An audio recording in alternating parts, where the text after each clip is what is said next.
Christianity and Judaism have celebrated King David for millennia as the ideal leader, the man after God's own heart, and the divinely inspired poet whose psalms form the spiritual backbone of worship. But this sanitized Sunday school version of David conceals a far more disturbing reality that religious institutions have systematically downplayed. David was a serial killer who used his power to rape a married woman and then murder her husband. Let's strip away the religious veneer and confront the brutal truth that theologians don't want you to see. While millions sing David's psalms about justice and righteousness, they conveniently ignore that these beautiful words came from the same man who watched a woman bathe without her consent, summoned her to his palace using royal authority she couldn't refuse, impregnated her while her husband fought David's war, and then orchestrated that loyal soldier's death through military orders when his cover-up attempts failed. This wasn't just adultery, it was a calculated abuse of power that today would be classified as sexual coercion at minimum. This wasn't manslaughter or killing in battle. It was premeditated murder through proxy, a cold-blooded assassination of an innocent man whose only crime was being married to a woman the king desired. Why do religious leaders continue celebrating a man who, by modern standards, would be imprisoned for life? The religious establishment has engaged in history's longest-running public relations campaign to rehabilitate David's image, transforming a ruthless power abuser into a flawed but admirable hero. His story has been repackaged as a tale of redemption rather than what it actually represents. One of history's most successful examples of how the privileged can literally get away with murder while maintaining their reputation and power. Even more shocking is how David's repentance is celebrated while Uriah's death is treated as collateral damage. Where is the justice for Uriah? Where is the accountability for using military authority to commit murder? The biblical text devotes extensive space to David's feelings and spiritual journey but remains conspicuously silent about the victim whose life was extinguished through royal decree. This asymmetry reflects the same power dynamics that continue protecting powerful abusers today. David's moral failures weren't isolated incidents or momentary lapses in judgment. They formed a pattern throughout his reign. Before becoming king, he allied with Israel's enemies, the Philistines. He collected multiple wives against divine instruction. He conducted a forbidden census that supposedly brought plague upon his people. He failed catastrophically as a father, allowing rape and murder among his children to continue unchecked. The acclaimed poet who wrote about divine justice presided over a household rife with unpunished sexual violence. The theological contradiction is staggering. How can religious traditions claim God abhors injustice while simultaneously celebrating a leader who embodied its worst excesses? The same biblical text that declares, "You shall not murder," and "You shall not commit adultery" crowns as its greatest king a man who flagrantly violated both commandments. Is divine favor simply a matter of who holds power rather than moral conduct? Perhaps most disturbing is how David's story continues justifying moral hypocrisy within religious leadership today. How many religious authorities have cited David's restoration to excuse their own transgressions or those of their colleagues? How many abusers of power have found comfort in the narrative that one can commit grievous wrongs yet remain divinely favored? David's legacy has become the ultimate theological get-out-of-jail-free card. When we confront David's legacy honestly, we're forced to ask uncomfortable questions about religious heroes generally. Are we worshiping actual virtue, or simply power wrapped in religious language? Do we evaluate biblical figures by consistent moral standards, or do we apply selective reasoning that excuses the powerful while condemning the marginalized? Would we accept David's behavior from anyone not designated as chosen? David's writings in Psalm 51 include the haunting request, "Create in me a clean heart." But can beautiful words erase bloody deeds? Can poetic remorse compensate for lives destroyed? The traditional portrayal of David as primarily a spiritual hero requires us to minimize his victims and sanitize history's uglier truths. It demands that we value religious reputation above justice. Religious communities must confront this fundamental contradiction. Either we admit our spiritual traditions have celebrated a murderer and rapist, or we acknowledge that our evaluation of historical figures has been dangerously compromised by power and religious privilege. Either way, the comfortable narrative of David as a flawed but admirable hero cannot withstand honest scrutiny. The institutions that have perpetuated David's glorification have simultaneously silenced his victims. Bathsheba's perspective remains largely unexplored in religious tradition. Was her summoning to the palace truly consensual, or was it, as power dynamics would suggest, coercion by royal authority? Uriah's loyalty and righteousness far exceeded David's, yet he remains a footnote in a story centered on his murderer's spiritual journey. Perhaps the most controversial truth is this: if we applied consistent moral standards rather than religious exceptionalism, Uriah, not David, would be celebrated as the genuine moral exemplar of this narrative. The loyal soldier who refused comfort while his comrades remained in battle demonstrated more integrity than the king who exploited his power for personal gratification. The religious contradiction at the heart of David's legacy has gone largely unchallenged for centuries. We're told repeatedly that David was a man after God's own heart. Yet the biblical record reveals a ruler who systematically violated the very laws God supposedly established. This glaring inconsistency exposes a troubling double standard that undermines the entire concept of divine justice. Consider the evidence. The Mosaic law, supposedly handed down by God himself, prescribed death for both adultery and murder. Yet when David committed both crimes in the Bathsheba affair, he received what amounts to a divine slap on the wrist. The prophet Nathan announced God's judgment. "The sword shall never depart from your house." David lost the child conceived through adultery, but retained his throne, his power, and his status as God's chosen one. Meanwhile, ordinary Israelites were stoned to death for far lesser offenses. This selective enforcement of divine law raises disturbing questions about the nature of biblical morality itself. If God's laws apply differently to those in power, can they truly be called just? The inescapable conclusion is that either God practices blatant favoritism, rendering divine justice a mere facade, or the religious establishment has manipulated the narrative to protect powerful men regardless of their actions. The hypocrisy becomes even more apparent when we examine how others in biblical narratives were treated for similar or lesser transgressions. King Saul, David's predecessor, was rejected by God for what seemed like comparatively minor infractions, offering a sacrifice without waiting for Samuel and failing to completely destroy the Amalekites. Unlike David, Saul never committed murder or adultery, yet he lost his kingdom while David remained secure on his throne despite far graver moral failures. This inconsistency extends to ordinary Israelites as well. Achan and his entire family were executed for taking forbidden plunder during the conquest of Jericho, a property crime that harmed no one directly. Uzzah was struck dead merely for touching the Ark of the Covenant to prevent it from falling. Yet David, whose calculated killing of Uriah represented a far more deliberate transgression against divine law, continued ruling with supposed divine blessing. Religious apologists have spent centuries trying to rationalize this moral inconsistency.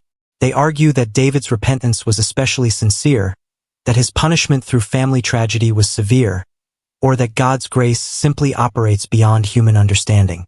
But these explanations ring hollow when confronted with the text itself, which shows a pattern of divine responses wildly inconsistent with the supposedly universal moral code established elsewhere in the same scriptures.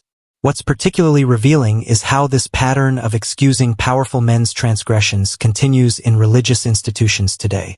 Church leaders caught in sexual misconduct or financial impropriety frequently invoke David's story as evidence that their misdeeds shouldn't disqualify them from leadership.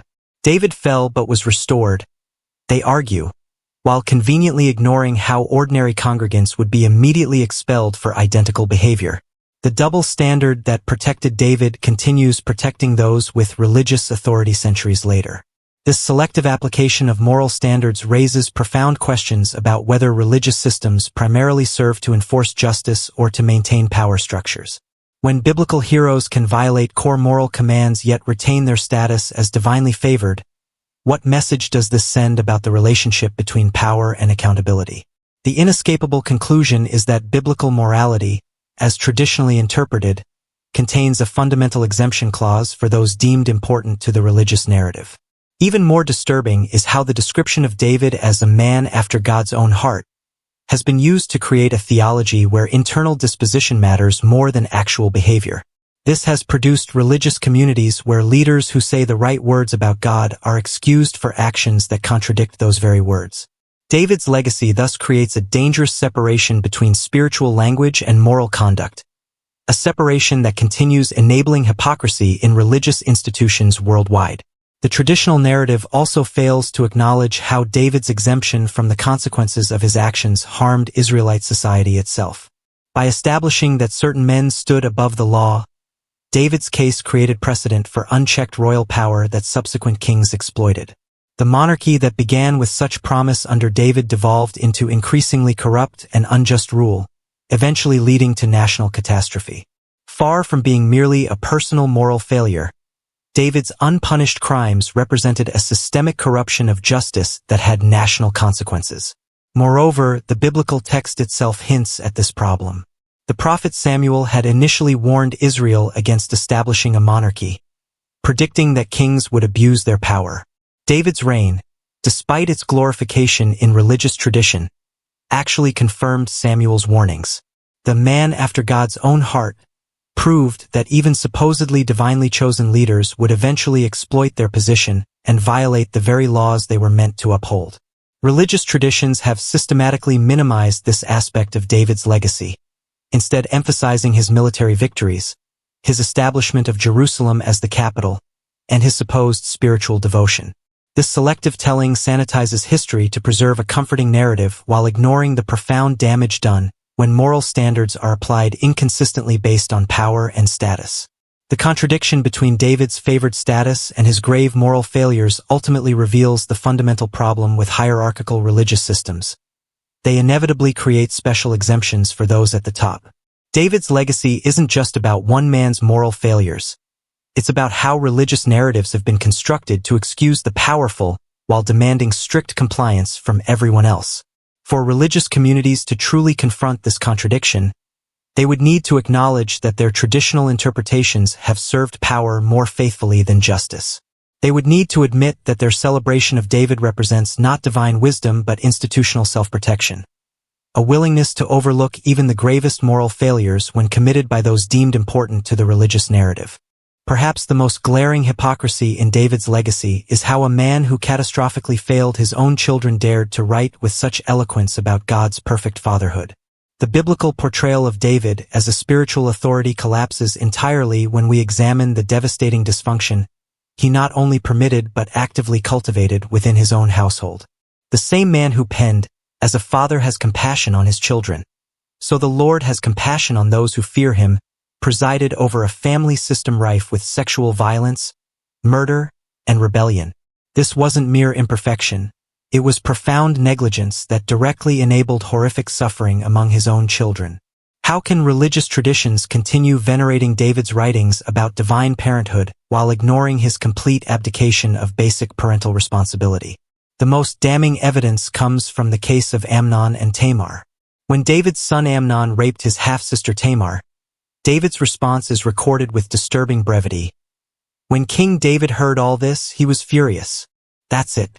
No action. No justice for Tamar. No consequences for Amnon. Despite being both father and king, holding both familial and legal authority to address this crime, David did nothing. His inaction left Tamar desolate in her brother Absalom's house, her life effectively destroyed while her rapist remained free and protected by royal privilege. This failure wasn't a momentary lapse but a pattern throughout David's parenting. When Absalom eventually murdered Amnon in vigilante justice after waiting 2 full years for their father to act, David again failed to address the underlying dynamics that produced such violence.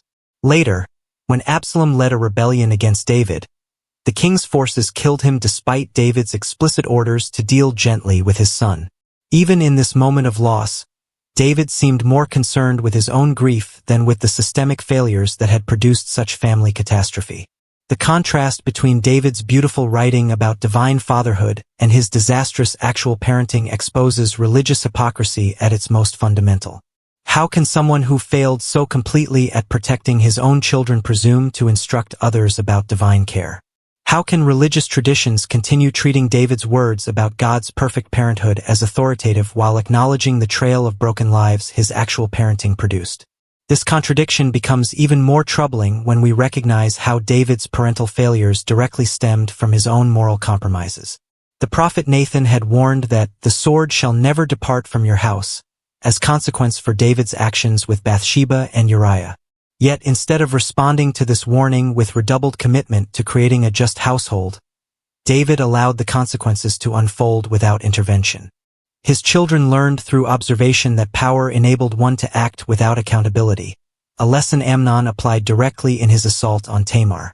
Religious institutions have systematically minimized this aspect of David's legacy, preferring to focus on his supposed spiritual insights while treating his family's dysfunction as unfortunate but secondary. This selective emphasis reveals how patriarchal religious systems prioritize male spiritual authority over the actual well-being of vulnerable family members. It exposes a tradition that values a man's religious words over the lived experiences of those harmed by his actions. David's writings about divine fatherhood take on a disturbing quality when read alongside the narrative of his family's destruction. Psalm 103 declares that, as a father has compassion on his children, so the Lord has compassion. Words written by a man who showed no meaningful compassion toward his daughter Tamar in her devastation. Psalm 68 describes God as a father to the fatherless. Yet David's own children effectively became fatherless through his neglect despite his physical presence. The disparity between David's poetic ideals and his lived reality couldn't be more stark. This hypocrisy continues influencing religious communities today. Church leaders frequently cite David's psalms about family and divine care while simultaneously enabling systems that protect abusers rather than victims. David's legacy has helped create religious environments where beautiful words about God's love coexist with practical policies that abandon the vulnerable. His example has taught generations of religious leaders that they can speak eloquently about divine ideals while failing to implement basic protections within their own communities. Even more disturbing is how religious traditions have used David's story to normalize patriarchal authority, regardless of actual conduct. By continuing to treat David as a spiritual authority, despite his parental failures, these traditions communicate that a father's status depends not on how well he protects his children, but on his position within religious hierarchy. This perpetuates systems where fathers maintain authority regardless of their actual care for family members. The damage extends beyond David's immediate family. His dynastic legacy, the kingdom inherited by his son Solomon, continued the pattern of privileging male authority over justice. Solomon's extravagant polygamy and his son Rehoboam's harsh policies directly extended patterns established during David's reign. What began as individual moral failure under David became institutionalized injustice that ultimately tore the kingdom apart. The beautiful words about divine parenthood proved entirely disconnected from the actual governance they supposedly inspired. For religious communities to honestly confront this aspect of David's legacy, they would need to acknowledge that beautiful religious language can coexist with destructive family systems. They would need to recognize how their traditions have elevated spiritual-sounding words over actual care for the vulnerable. Most challenging of all, they would need to examine whether their continued veneration of David's writings enables similar hypocrisy within their own communities. The ultimate question remains: can we separate David's spiritual insights about divine parenthood from his catastrophic failures as an actual parent? Or does his profound hypocrisy in this area undermine the very foundations of his supposed spiritual authority? Religious traditions have largely avoided this question, but honest engagement with David's legacy demands that we finally confront it.